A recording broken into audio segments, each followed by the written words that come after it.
Welcome to V3 news లక్ష్యం సమాజహితం. నేను జోనాభిరామ్. ముందుగా ముఖ్యాంశాలు. నిబంధనలను గాలికి వదిలేసిన డోన్ నారాయణ పాఠశాల, ఫీజుల వసూలు కోసం సిబ్బందిపై ఒత్తిడి. అభివృద్ధికి నోచుకోని గిరిజన గ్రామాలు, బడి కూడా లేని వడ్డిపల్లి గ్రామం.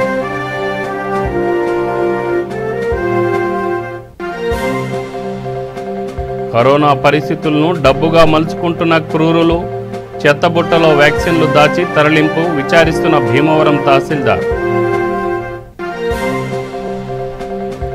కళ్యాణదుర్గంలో కొవ్వొత్తులతో టీడీపీ నిరసన ప్రదర్శన. కరోనా మరణాలన్నీ ప్రభుత్వ హత్యలన్న ఆ పార్టీ నేతలు. ఇక డీటెయిల్స్ చూస్తే కర్నూలు జిల్లా డోన్లోని నారాయణ పాఠశాల నిబంధనలకు విరుద్ధంగా వ్యవహరిస్తోంది. ఆన్లైన్ క్లాసులు, అడ్మిషన్లు, ఫీజులు వసూలు ప్రక్రియను త్వరగా పూర్తి చేయాలంటూ సిబ్బందిని ఒత్తిడి చేస్తుంది. ఈ విషయం తెలుసుకున్న విద్యార్థి సంఘాల నాయకులు అక్కడికి చేరుకొని ఆందోళనకు దిగారు. ఈ కార్యక్రమం కవరేజ్ కోసం వెళ్లిన మీడియా సిబ్బందిపై నారాయణ పాఠశాల సిబ్బంది దాడికి యత్నించారు. ఈ పాఠశాలలో ఇప్పటికే ఓ వ్యక్తి కరోనాతో మృతి చెందాడు. మరో 6గురికి పాజిటివ్ అని తేలింది. అయినప్పటికీ యాజమాన్యం ఈ విషయాన్ని గాలికి వదిలేసింది. ఈ నేపథ్యంలో ఆన్లైన్ క్లాసులు నిర్వహిస్తున్న కార్పొరేట్ విద్యా సంస్థలపై చర్యలు తీసుకోవాలని విద్యార్థి సంఘాలు డిమాండ్ చేశాయి.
గిరిజన గ్రామాలు అభివృద్ధికి నోచుకోవడం లేదు. పొట్టి శ్రీరాములు నెల్లూరు జిల్లా వడ్డిపల్లి గిరిజన కాలనీలో ఈ పరిస్థితి నెలకొంది.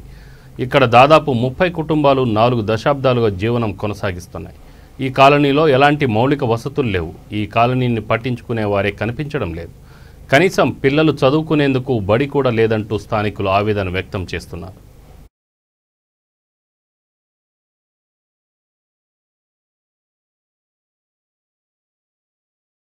చెలపితే వడ్డుపల్లి గ్రామం, మాది సాంసనగొండ పంచాయతీ, వెంకటగిరి మండలము, నెల్లూరు జిల్లా. మాకు ఓట్లు సాంసనగొండ పంచాయతీ మటుకు పంచాయతీలో ఉన్నాయి. మళ్ళీ చిలకంపాటు పంచాయతీకి ఓట్లు వేస్తున్నాము. ఈ ఓట్ల వల్ల మాకు ఈ చిలకంపాటు పంచాయతీ వాళ్ళు మాకు ఏ పనులు చేయటం లేదు. ఇటు సాంసనగొండ పంచాయతీలు ఏ పనులు చేయటం లేదు. వాళ్ళు పొత్తులు చేసుకునేసి మా గ్రామంలో ఏ పనులు జరగటం లేదు. సిమెంట్ రోడ్డు కూడా ఆపేశారు. సిమెంట్ రోడ్డు గవర్నమెంట్ ఇచ్చింది మాకు. సిమెంట్ రోడ్డు కూడా ఆపేశారు. కంకర, ఇసుక, సిమెంటు మొత్తం తేలారు. అది కూడా ఫారెస్ట్ వాళ్ళు వచ్చేసి ఆఫ్ చేసేసారు. మేము 70 సంవత్సరాల నుంచి కాపురం చేస్తున్నాము. ఇల్లు పట్టాలతో కూడా ఇచ్చారు గవర్నమెంట్ మాకు. రాజన్న ప్రభుత్వంలో మాకు రాజన్న ప్రభుత్వంలో వైఎస్ ఇల్లు కూడా ఇచ్చారు. ఇల్లు కూడా ఇచ్చినా కూడా 70 సంవత్సరాల నుంచి ఇక్కడ కాపురం చేస్తున్నాము. ఇళ్ళ పట్టాలతో కూడా ఇచ్చారు మాకు. ఇళ్ళ పట్టాలేమ్మా, ఇళ్ళ పట్టాలు.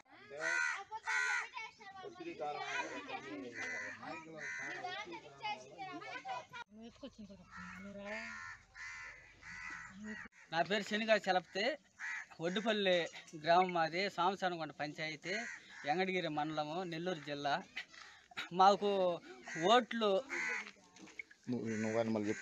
ఓట్లు సాంబసారగుంట పంచాయతీ మటుకు పంచాయతీలో ఉన్నాయి. మళ్ళీ చిలకంపాటు పంచాయతీకి ఓట్లు వేస్తున్నాము.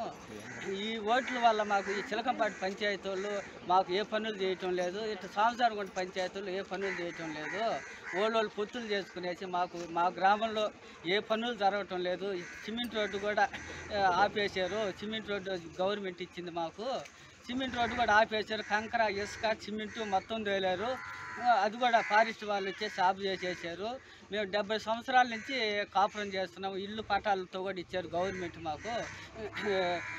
రాజన్న ప్రభుత్వంలో మాకు రాజన్న ప్రభుత్వంలో వయసు ఇల్లు కూడా ఇచ్చారు. ఇల్లు కూడా ఇచ్చినా కూడా 70 సంవత్సరాల నుంచి ఇక్కడ కాపురం చేస్తున్నాము. ఇళ్ళ పట్టాలతో కూడా ఇచ్చారు మాకు. ఇళ్ళ పట్టాలేమ్మా, ఇళ్ళ పట్టాలు. నా పేరు శని. లాక్డౌన్ కారణంగా ఇబ్బందులు పడుతున్న వారికి చిలకలూరిపేట దత్తసాయి సమాజం అండగా నిలిచింది. 100 మంది పేదలకు అన్నం ప్యాకెట్లు అందజేసింది. జయ సాయి ట్రస్ట్ ఆధ్వర్యంలో ఈ కార్యక్రమం జరిగింది. దాతలు మోహిత్ నంద పుట్టినరోజు సందర్భంగా ఆయన తల్లి ఉషారాణి సహకారంతో వీటిని పంచారు. ఈ విషయాన్ని చైర్మన్ బాలాజీ వెల్లడించారు. సాయిబాబా పేరిట అన్నదానం చేయడం వలన సద్గురు అనుగ్రహం లభిస్తుందన్నారు.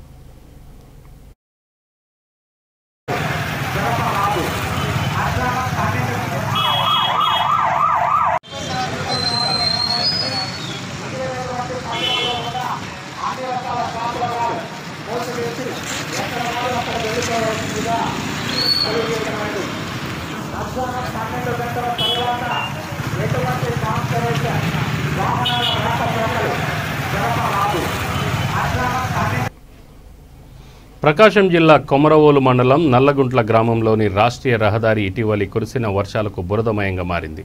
ఈ రోడ్లపై రాకపోకలు సాగించే పరిస్థితి లేదు. దీంతో వాహనదారులు హడలెత్తిపోతున్నారు. పలు వాహనాలు అనేక పర్యాయాలు బురదలో కూరుకుపోయినాయి. దీంతో వాహనదారులు తీవ్ర ఇబ్బందులకు గురి కావాల్సి వచ్చింది.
సరిహద్దు దాటి వెళ్లాలంటే ఈ పాస్ తప్పనిసరిని గుంటూరు జిల్లా దాచేపల్లి ఎస్ఐ బాల నాగిరెడ్డి చెప్పారు.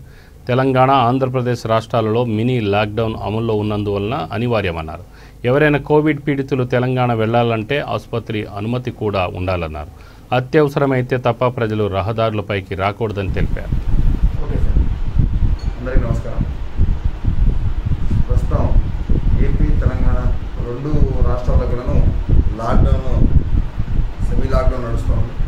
అందులో భాగంగా ఆల్రెడీ ఏపీ గవర్నమెంట్ ఉన్నటువంటి రూల్స్ అన్నీ కూడా అందరికీ తెలుస్తున్నాయి.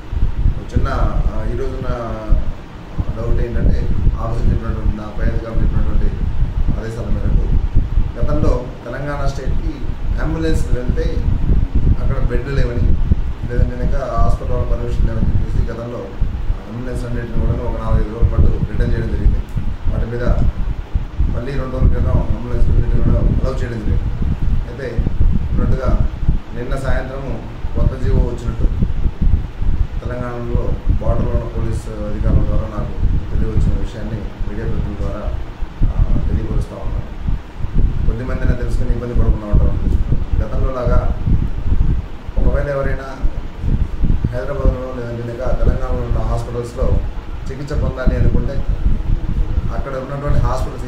ఏదైతే చికిత్స పొందారో ఆ హాస్పిటల్ వారి యొక్క పర్మిషన్ ఒకటి ఖచ్చితంగా కావాల్సి ఉంటుందని చెప్పేసి వాళ్ళ జీవోను రిలీజ్ చేయడం జరిగింది. దాంతోపాటుగా పర్మిషన్తో పాటు మనకి ఎలాగైతే ఈ పోర్టల్లో తెలంగాణ నుంచి ఏపీకి రావడానికి ఎలాగైతే మనం ఈ పాస్ అడుగుతున్నామో అదేవిధంగా హాస్పిటల్ వాళ్ళకు కూడాను ఒక ఈ పోర్టల్లో ఒక ఫామ్ మీద ఇచ్చినట్టు ఆ ఫామ్ను ఫిల్అప్ చేసుకుని హాస్పిటల్ వాళ్ళు ఇచ్చినటువంటి పర్మిషన్ కాపీ ఉంటే మాత్రమే ఇతర రాష్ట్రాల నుంచి తెలంగాణలోకి కోవిడ్ పేషెంట్ కానీ ఏ పేషెంట్ అయినా అలో చేయడానికి అవకాశం ఉందనే విషయాన్ని మర్యాద కూడా పోలీసుల ద్వారా మాకు తెలియజేసింది. ఈ విషయాన్ని కొంతమందికి అయినా షేర్ అవుతున్న ఉద్దేశంతో, ఎందుకంటే అక్కడి నుంచి బోర్డర్ దాకా వస్తారు పేషెంట్ కొద్దిగా వెళ్ళిపోతే హైదరాబాద్ వెళ్తాం కదా ఉద్దేశంతో దూరం నుంచి ఇక్కడ రావడం, తర్వాత వాళ్ళకు ఉన్నటువంటి ఆర్డర్స్ తెలుసుకుని మళ్ళీ వెనక్కి పేషెంట్ తీసుకెళ్లాలంటే కొద్దిగా బాధగా ఉంటుంది. ముందుగా మీడియా ద్వారా ఈ విషయంగానే నలుగురికి షేర్ అయితే ముందుగానే పర్మిషన్ తీసుకుని ఖచ్చితంగా వెళ్ళాలన్న పర్మిషన్తో వెళ్తారు.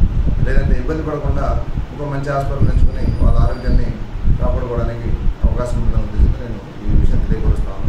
దయచేసి మీ అందరికీ నా తరపు నుంచి రిక్వెస్ట్, ప్రజలెవరు కూడా దట్టు హాస్పిటల్కి వెళ్ళాలనే ఆలోచనతో ఉన్నటువంటి రోగులు తీసుకెళ్లాలనే ఆలోచనతో ఉన్నటువంటి ప్రజలు ఎవరు కూడా ఇబ్బంది పడడం కోసం ఈ విధంగా తెలంగాణ వాళ్ళ నుంచి వచ్చిన జీవోలో ఏవైతే రూల్స్ ఉన్నాయో వాటిని నేను వివరంగా తెలియపరుస్తాను. దయచేసి మరొకసారి అందరికీ విషయం ఏంటంటే, ప్రకాశం జిల్లా గిద్దలూరు కేంద్రంగా పనిచేసే ఫాతిమా స్వచ్ఛంద సేవా సంస్థ ఒంటరి మహిళలతో పాటు అనాథలకు బాసటగా నిలిచింది. రంజాన్ పండుగను పురస్కరించుకొని ఒంటరి మహిళలకు 5,000, అనాథ బాలలకు 1,500 అందజేసింది. రంజాన్ పండుగను ప్రతి పేద కుటుంబం ఘనంగా జరుపుకోవాలనే ఉద్దేశంతోనే ఈ కార్యక్రమానికి శ్రీకారం చుట్టినట్టు ఈ సంస్థ అధ్యక్షులు ఖాసిం వలీ తెలిపారు.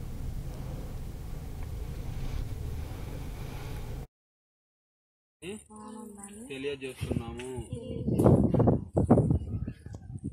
స్వచ్ఛంద సేవ గిద్దలూరు వారు 1,500 రూపాయలు రంజాన్ పండుగ కానుకగా మా కుటుంబాన్ని డబ్బులిచ్చి ఆదుకున్నారు. వారికి నా కుటుంబం తరపున కృతజ్ఞతలు తెలుపుకుంటున్నాను. స్వచ్ఛంద సేవ గిద్దలూరు వారు 1,500 రూపాయలు రంజాన్ పండుగ కానుకగా మా కుటుంబాన్ని డబ్బులిచ్చి ఆదుకున్నారు. వారికి నా కుటుంబం తరపున కృతజ్ఞతలు తెలుపుకుంటున్నాను.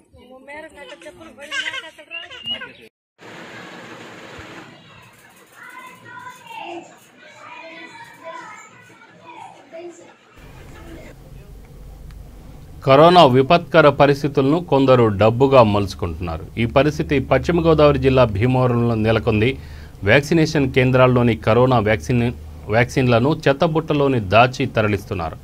ఏఎంసీ ఆరోగ్య కేంద్రంలో ఈ విషయం వెలుగు చూసింది. మొత్తం 100 మందికి ఇంజెక్షన్లను వేయాల్సి ఉండగా 8 మందికి మాత్రమే ఇచ్చారు. దీనిని గమనించిన కొంతమంది సబ్ కలెక్టర్కు ఫిర్యాదు చేశారు. దీంతో రంగంలోకి దిగిన తహసీల్దార్ రమణారావు విచారణ చేయించారు.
అల్లూరి సత్యనారాయణ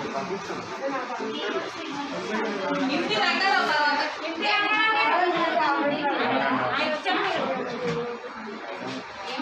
అడ్మిట్ చేయించారు. కృష్ణా జిల్లా గన్నవరంలో టాస్క్ ఫోర్స్ ఏసీపీ వర్మ ఆధ్వర్యంలో పోలీసులు తనిఖీలు నిర్వహించారు. ఈ సందర్భంగా ఏసీపీ మాట్లాడుతూ పాసులు లేకపోతే ఉపేక్షించబోమని హెచ్చరించారు. లాక్డౌన్ నిబంధనలు తప్పనిసరిగా పాటించాలని కోరారు. ఉల్లంఘించిన వారిపై కేసు నమోదు చేస్తామని తేల్చెప్పారు.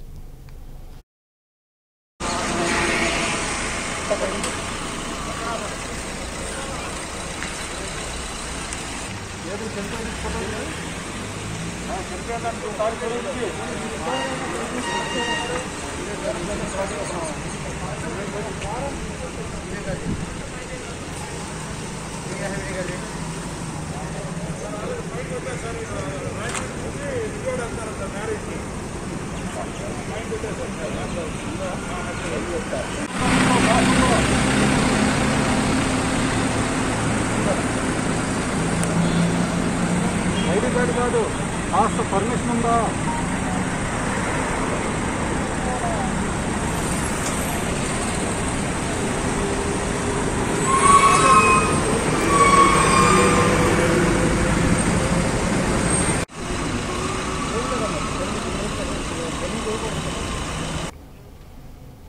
ప్రతిపక్ష నేత చంద్రబాబుపై గుంటూరు జిల్లాలో కేసు నమోదు చేసి రాష్ట్రంలో N440K వేరియంట్ కోవిడ్-19 వైరస్ వ్యాప్తి చెందుతోందంటూ వ్యాఖ్యానించినందుకు గాను గుంటూరు న్యాయవాది అనిల్ కుమార్ అరండల్పేట పోలీస్ స్టేషన్లో, మరో న్యాయవాది రాపోలు శ్రీనివాసరావు నరసరావుపేట 2 టౌన్ పోలీస్ స్టేషన్లోనూ ఫిర్యాదు చేశారు. ఈ మేరకు మాజీ ముఖ్యమంత్రి చంద్రబాబు నాయుడు, టీడీపీ రాష్ట్ర అధ్యక్షుడు అచ్చెన్నాయుడుపై కేసు నమోదు చేసినట్లు నరసరావుపేట సీఐ కృష్ణయ్య తెలిపారు.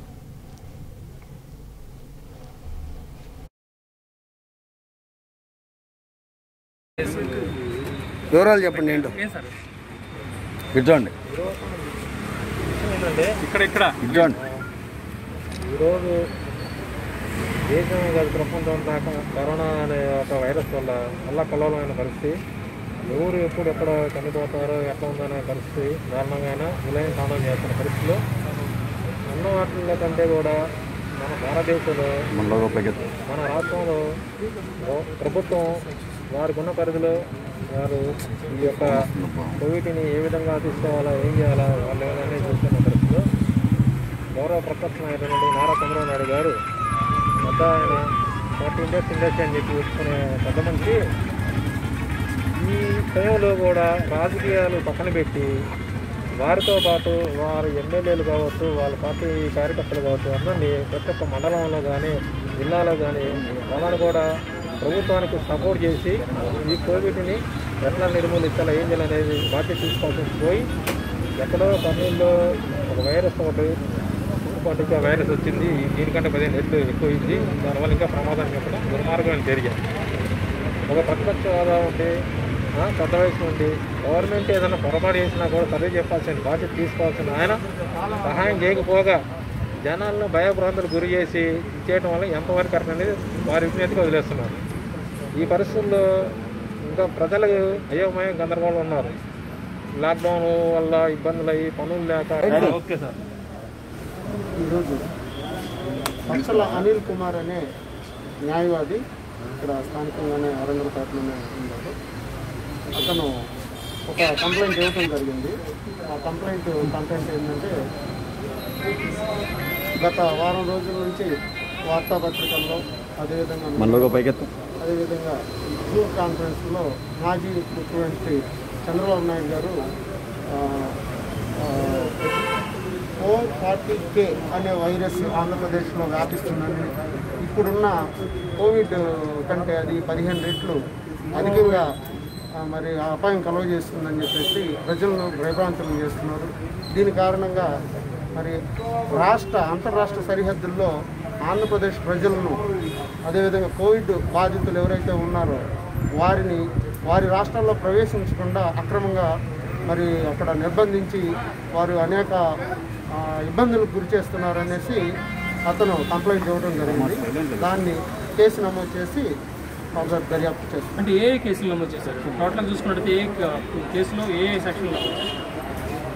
188 IPC, అదేవిధంగా 505 క్లాస్ 1 క్లాస్ B, అదేవిధంగా 505 క్లాస్ B క్లాస్ 2, అదేవిధంగా 44 just 54. ఆక్సిజన్ కొరత నేపథ్యంలో అనంతపురం జిల్లా కళ్యాణదుర్గం టీడీపీ నేతలు కొవ్వొత్తులతో నిరసన ప్రదర్శన చేశారు.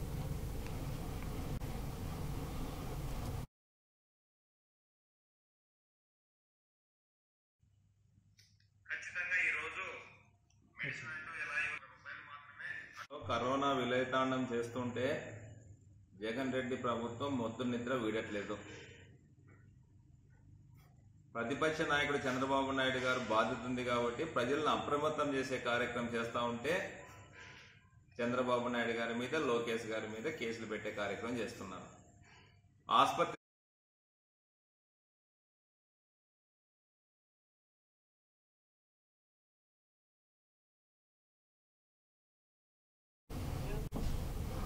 ఆక్సిజన్ కొరత నేపథ్యంలో అనంతపురం జిల్లా కళ్యాణదుర్గం టీడీపీ నేతలు కొవ్వొత్తులతో నిరసన ప్రదర్శన చేశారు. ఈ కార్యక్రమం అనంతపురం జిల్లా నియోజకవర్గ టీడీపీ ఇన్ఛార్జి ఉమా మహేశ్వర నాయుడు ఆధ్వర్యంలో జరిగింది. ఈ సందర్భంగా ఆయన మాట్లాడుతూ కరోనా విపత్తు నేపథ్యంలో ఆక్సిజన్ అందక రాష్ట్ర వ్యాప్తంగా 76 మంది మృత్యువాత పడ్డారన్నారు. ఇవి ప్రభుత్వ హత్యలేనని ఆరోపించారు. కార్యక్రమంలో తలారి సత్తి, విరూపాక్షి, పెద్దన్న, గోవిందరాజు, తిప్పన్న, తిమ్మప్ప, మంజునాథ్ తదితరులు పాల్గొన్నారు.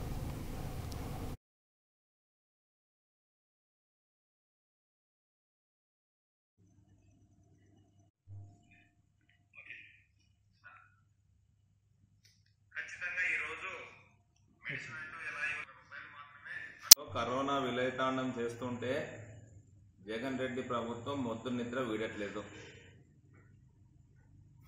ప్రతిపక్ష నాయకుడు చంద్రబాబు నాయుడు గారు బాధ్యత ఉంది కాబట్టి ప్రజలను అప్రమత్తం చేసే కార్యక్రమం చేస్తూ ఉంటే చంద్రబాబు నాయుడు గారి మీద, లోకేష్ గారి మీద కేసులు పెట్టే కార్యక్రమం చేస్తున్నారు.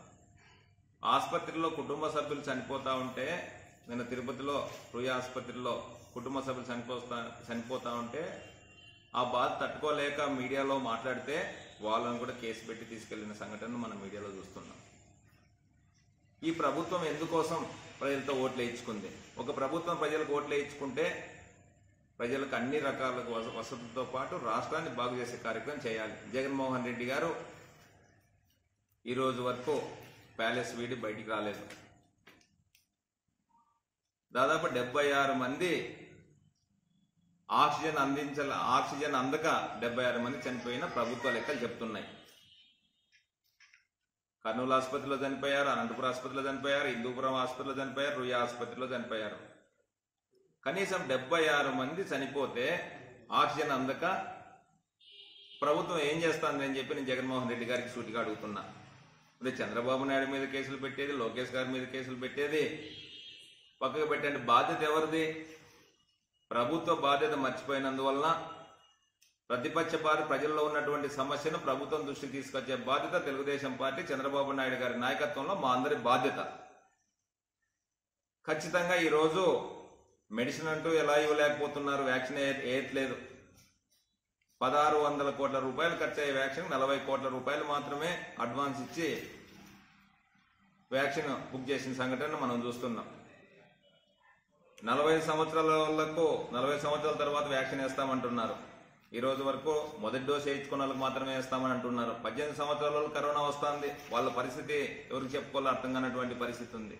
ఖచ్చితంగా ఈ ప్రభుత్వం 18 సంవత్సరాలు ఉన్నటువంటి వాళ్ళ నుంచి ప్రతి ఒక్కరికి వ్యాక్సిన్ వేయాల్సిన బాధ్యత ప్రభుత్వం మీద ఉంది.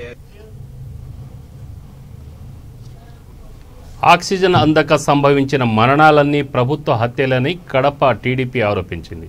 ముఖ్యమంత్రి జగన్ తక్షణమే తన పదవికి రాజీనామా చేయాలని డిమాండ్ చేసింది.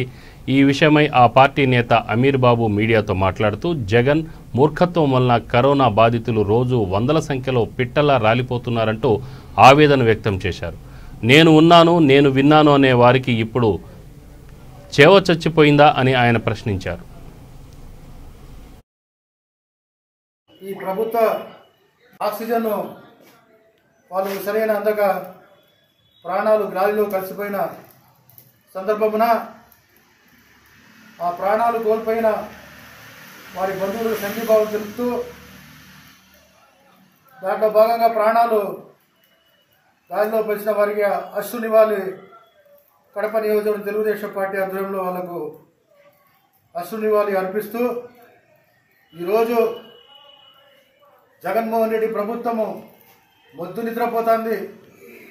మొద్దు నిద్రతో కుంభకర్ణుని మాదిరి నిద్రలో విలీనమైపోయింది. అది ఈరోజు వచ్చేసి మొత్తం కూడా ఆంధ్ర రాష్ట్రంలో కరోనా మహమ్మారి వ్యాధి వల్ల వచ్చేసి ప్రజలు దిక్కుతోచని పరిస్థితుల్లో ఆసుపత్రుల చుట్టూ, ప్రైవేట్ ఆసుపత్రుల చుట్టూ, ప్రభుత్వ ఆసుపత్రుల చుట్టూ అంబులెన్స్లు పెట్టుకొని వాళ్ళు ప్రాణాలు అరచేతులు పెట్టుకొని తిరుగుతున్నారు. నిన్నటి రోజున రుయా ఆసుపత్రిలో దాదాపుగా 29 మంది ఆక్సిజన్ అక్కడ ఉండే సిబ్బంది నిర్లక్ష్యం వల్ల, ప్రభుత్వ వైఫల్యం వల్ల, సరైన నిఘు లేనందువల్ల వారి ప్రాణాలు గిలగిలలాడి ప్రాణాలు వచ్చేసి కోల్పోవడం జరిగింది. దీనికి ఎవరు బాధ్యతలు తీసుకోవాలా? మీరు ప్రజలకు మాస్కు పెట్టకపోతే ఫైన్ వేస్తామని చెప్తారే. మేము ఈరోజు ప్రభుత్వానికి ట్యాక్స్ కట్టున్నాము, మీకు ఓట్లు వేసినారు, మీరు సరైన బెడ్లు చూపించకుండా, సరైన మందులు ఇవ్వకుండా, సరైన వసతులు కల్పించకుండా, ఆక్సిజన్లు వచ్చేసి వాళ్ళకి అందించకుండా ప్రాణాలు గాల్లో కలిసిపోతా ఉంటే మీకెంత ఫైన్ వేయాలా ప్రజలని చెప్పి కూడా నేను నిలదీస్తాను ఈ ప్రభుత్వాన్ని. ఈరోజు వచ్చేసి కరోనా వ్యాధి వల్ల మొత్తం కూడా ఆంధ్ర రాష్ట్రంలో పక్క రాష్ట్రాల పరిస్థితి చూస్తూ అంటే మన రాష్ట్ర పరిస్థితి చూస్తూ అంటే చాలా బాధ వేస్తుంది. పక్క రాష్ట్రాల వాళ్ళు, ప్రభుత్వాల వాళ్ళు వ్యాక్సిన్ కొనుగోలు కోసము వాళ్ళు పరుగులు పెడతా ఉంటే మన జగన్మోహన్ రెడ్డి గారు 1600 కోట్ల రూపాయలు ప్రజలపైన వెచ్చించి వ్యాక్సిన్ వేపిస్తామని చెప్పి ఆయనకు చేతులు ఆడడం లేదు. కేరళ రాష్ట్రంలో వాళ్ళకు సరిపోయే ఆక్సిజన్ ఉత్పత్తి చేసుకొని మళ్ళా వేరే ఇతర రాష్ట్రాలు కూడా వాళ్ళు ఆక్సిజన్ అందిస్తున్నారు. అలాగే వచ్చేసి మొన్న వచ్చేసి స్టాలిన్ గారు ముఖ్యమంత్రి అయినారు తమిళనాడులో. ప్రమాణం స్వీకారం చేసిన మరుసటి రోజునే అక్కడ ఆయన మంచి నిర్ణయాలు తీసుకొని ముందుకు సాగుతారు. అమ్మా క్యాంటీన్ జయలలిత పెట్టి నెలకొల్పిన అమ్మా క్యాంటీన్ వచ్చేసి అదే పేరుతో నేను కొనసాగిస్తాను, జయలలిత బొమ్మ పెట్టే రాజకీయాలు అవసరం లేకపోతే సమయంలో చెప్పి ఆయన చెప్పడం జరిగింది. ఈరోజు అదే మన ఆంధ్ర రాష్ట్రంలో అన్నా క్యాంటీన్ ఉంటే పేద ప్రజల పరిస్థితి ఎంత బాగుండు. ఈరోజు అన్నమో రామచంద్ర లేకుండా పనులు లేక భవన నిర్మాణ కార్మికులు.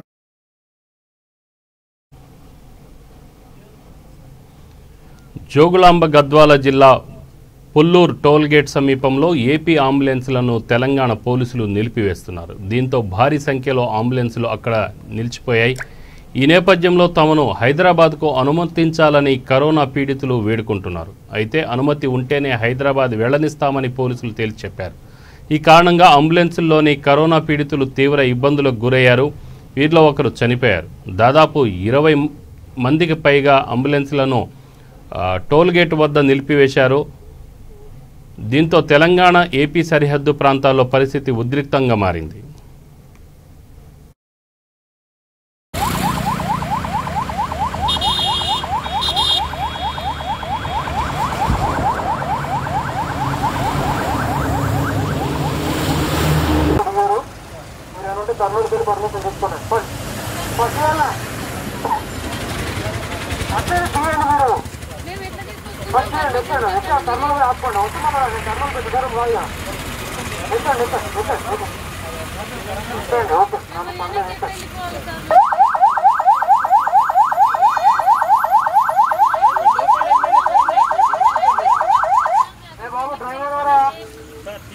డ్రైవర్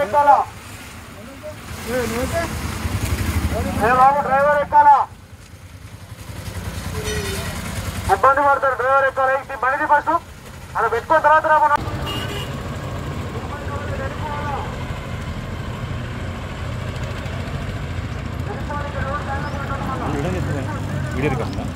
ఉంది. మనకు ఫోటోలు అవసరం ఉండదు, వీడియోనే.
జోగులాంబ గద్వాల జిల్లా పుల్లూరు టోల్గేట్ సమీపంలో ఏపీ అంబులెన్స్లను తెలంగాణ పోలీసులు నిలిపివేస్తున్నారు. దీంతో భారీ సంఖ్యలో అంబులెన్సులు అక్కడ నిలిచిపోయాయి. ఈ నేపథ్యంలో తమను హైదరాబాద్కు అనుమతించాలని కరోనా పీడితులు వేడుకుంటున్నారు. అయితే అనుమతి ఉంటేనే హైదరాబాద్ వెళ్లనిస్తామని పోలీసులు తేల్చి చెప్పారు. ఈ కారణంగా అంబులెన్సుల్లోని కరోనా పీడితులు తీవ్ర ఇబ్బందులకు గురయ్యారు. వీరిలో ఒకరు చనిపోయారు. దాదాపు 20కి పైగా అంబులెన్స్లను టోల్గేట్ వద్ద నిలిపివేశారు. దీంతో తెలంగాణ ఏపీ సరిహద్దు ప్రాంతాల్లో పరిస్థితి ఉద్రిక్తంగా మారింది. దీనిపై మరింత సమాచారం మా ప్రతినిధి హరిన్ గద్వాల నుంచి అందిస్తారు. హరిన్, చెప్పండి, పరిస్థితి ఎలా ఉంది అక్కడ? సార్, తెలంగాణ ఏపీ సరిహద్దులో విషాదం నెలకొనింది. ఇక్కడ తెలంగాణ ప్రాంతంలోని పోలీసులు తనిఖీలు నిర్వహించారు. ఇక్కడ 20 అంబులెన్స్లు క్యూలో ఉన్నాయి. దీంట్లో అంబులెన్స్ లో భాగంగా ఒక కరోనా పేషెంట్ కూడా ఇక్కడ మృతి చెందినట్టు చెప్తున్నారు. ఈ పుల్లూరు టోల్గేట్ సమీపంలో ఏపీ అంబులెన్స్ ను నిలిపేసిన తెలంగాణ పోలీసులు భారీగా అంబులెన్స్ ను హైదరాబాద్ వైద్యం చేసుకోవడానికి అనుమతి ఇవ్వాలని ఆవేదన వ్యక్తం చేస్తున్నారు. ఏపీ పబ్లిక్ ఆసుపత్రిలో రిటైర్మెంట్ సంబంధించి అనుమతి ఉంటేనే తెలంగాణలోకి ఉంటుందని చెప్తున్నారు. తెలంగాణ పోలీసులు దీంతో అంబులెన్స్ ను ఉన్న పేషెంట్ పరిస్థితి ఇబ్బందిగా మారింది. ఇక్కడ కొంతమంది పేషెంట్ కరోనా పేషెంట్ల వాళ్ళ బంధువులు మాకు అనుమతి ఇవ్వాలని ఇక్కడ తెలంగాణ పోలీసులను కోరుకుంటున్నారు. కానీ ఇక్కడ పుల్లూరు టోల్గేట్ దగ్గర ఇప్పటికి ఏపీ నుండి 20 అంబులెన్స్ల వరకు ఉన్నాయి. ఇక్కడ పరిస్థితి చాలా, వాళ్ళ బంధువులు చాలా ఆవేదన వ్యక్తం చేస్తున్నారు. ఓకే, అయితే ఇప్పుడు హైదరాబాద్కు తరలించే క్రమంలో ఆంధ్ర నుంచి తెలంగాణకు కానీ తెలంగాణ నుంచి ఆంధ్రాకు కానీ అంబులెన్స్ తరలిస్తే, అంటే కరోనా పీడితుల్ని తరలిస్తే ఆ సమయంలో ఆపవద్దని చెప్పేసి తెలంగాణ హైకోర్టు కూడా అనుమతి ఇచ్చింది కదా, అంటే ఆదేశాలు ఇచ్చింది. అయినప్పటికీ కూడా పోలీసులు ఎందుకు ఆ విధంగా అనుమతి ఇవ్వడం లేదు? అయితే కోర్టు కూడా తీర్పు ఇచ్చినట్టు ఉంది, కానీ ఇంతవరకు మాకు మా దగ్గర అయితే ఇటువంటి రూల్స్ మాత్రం లేవని ఇక్కడ ఉన్న పోలీసు కూడా అంటున్నారు. అంటే పై అధికారులు ఆదేశాలు రాలేదు. పై అధికారులు ఇంకా ఆదేశాలు తెలంగాణ నుండి ఎటువంటి ఆదేశాలు రాలేదని. అంటే పై అధికారులకు, అంటే మీ జిల్లా డిఎస్పీకి కానీ మీడియా ప్రతినిధులు కానీ ఎవరైనా అడిగే ప్రయత్నం చేశారా? అడిగాను సార్, అక్కడ ఉన్న స్థానికులు రిపోర్టర్లు కూడా వెళ్ళి అడిగాము. అడిగితే ఇక్కడ తెలంగాణ గవర్నమెంట్ నుండి ఎలాంటి ఆదేశాలు రాలేదని వీళ్ళు చెప్పారు. అంటే ఏ అధికారి, ఏ స్థాయి అధికారిని అడిగారు మీరు? ఇక్కడున్న చెకింగ్ లో ఉన్న ఇక్కడున్న టౌన్ ఎస్ఐ గారు సార్. అంటే మీరు ఎస్పీకి కానీ అలాంటి వ్యక్తి పై అధికారులకు కానీ అడగలేదా? ఎవరికి ఇంకా ఎవరు ఫోన్ చేయలేదు సార్. ఇక్కడ ఉన్న వాళ్ళు మాత్రం పోలీసు వాళ్ళని అడిగితే వాళ్ళ నుండి మాకు పై నుండి ఎలాంటి ఆదేశాలు రాలేదని చెప్పారు. అంటే ఇప్పుడు అక్కడ ఎంతసేపు అంటే నిన్నటి వరకు కూడా కొన్ని వాహనాలు వచ్చాయి కదా, అప్పుడు కూడా అనుమతించలేదా? నిన్నటి గత ఈ లాక్డౌన్, తెలంగాణ లాక్డౌన్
కాంట్రాక్టు నర్సులను క్రమబద్ధీకరించాలని డిమాండ్ చేస్తూ విశాఖ కేజీహెచ్ సూపరింటెండెంట్ కార్యాలయం ఎదుట నిరసన కార్యక్రమం జరిగింది.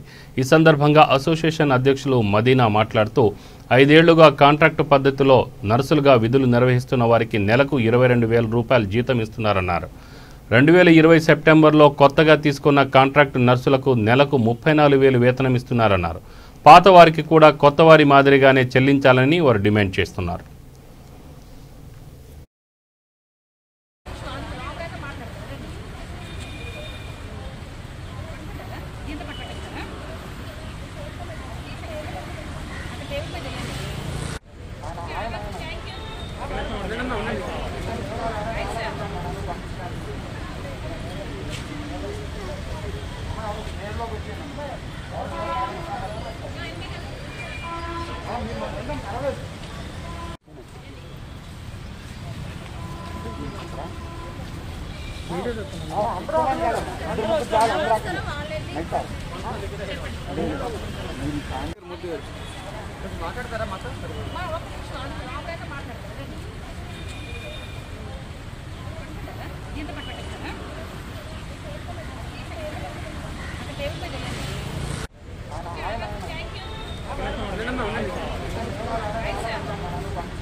రంజాన్ పండుగను ఘనంగా జరుపుకోవాలని గుంటూరు పశ్చిమ నియోజకవర్గం వైసీపీ ఇన్ఛార్జి యేసురత్నం ఆకాంక్షించారు. ఈ పండుగ నేపథ్యంలో అందరికీ ఆయన శుభాకాంక్షలు తెలియజేశారు. ఈ సంవత్సరం మనం జరుపుకోబోయే రంజాన్ కరోనా నిబంధనలకు లోబడి మరి ఎక్కడ కూడా ఎట్లాంటి అపశృతి జరగకుండా ఇంట్లోనే ఉండి ప్రతి ఒక్కళ్ళు కూడా అల్లాహ్ని ప్రార్థించాలని, ప్రపంచంలో కరోనా మహమ్మారి మరి సృష్టించిన అలజడిని మరి అల్లాహ్ దయతోటి త్వరలో తొలగిపోయే విధంగా ప్రార్థించాలని నేను కోరుకుంటూ, మరి ఎంతమంది అయితే ఈ రంజాన్లో తమ కుటుంబంలో మరి పెద్దలని చిన్నల్ని ఎవరైనా మిస్ అయి ఉంటే వారందరికి కూడా ఈ సందర్భంగా మరి సానుభూతి తెలియపరుస్తూ, మరి రాబోయే కాలం అంతా కూడా వారు సంతోషంగా ఉండాలని ఆ అల్లాహ్ని ప్రార్థిస్తూ మరి ఈ రోజున అందరికీ మరొక మారి శుభాకాంక్షలు తెలియపరుస్తున్నాను.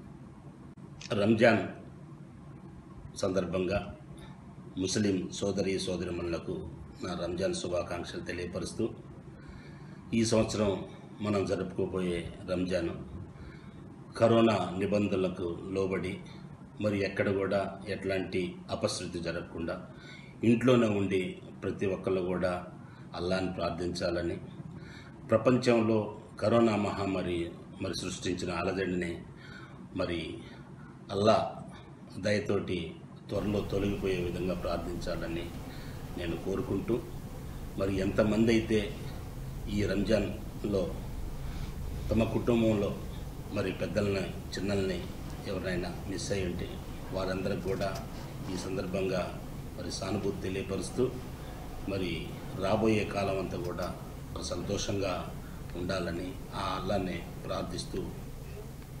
బులెటిన్ ముగించే ముందు ముఖ్యాంశాలు మరొకసారి.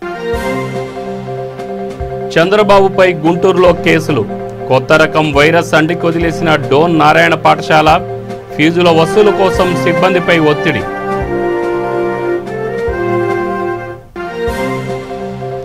అభివృద్ధికి నోచుకోని గిరిజన గ్రామాలు, బడి కూడా లేని వడ్డిపల్లి గ్రామం.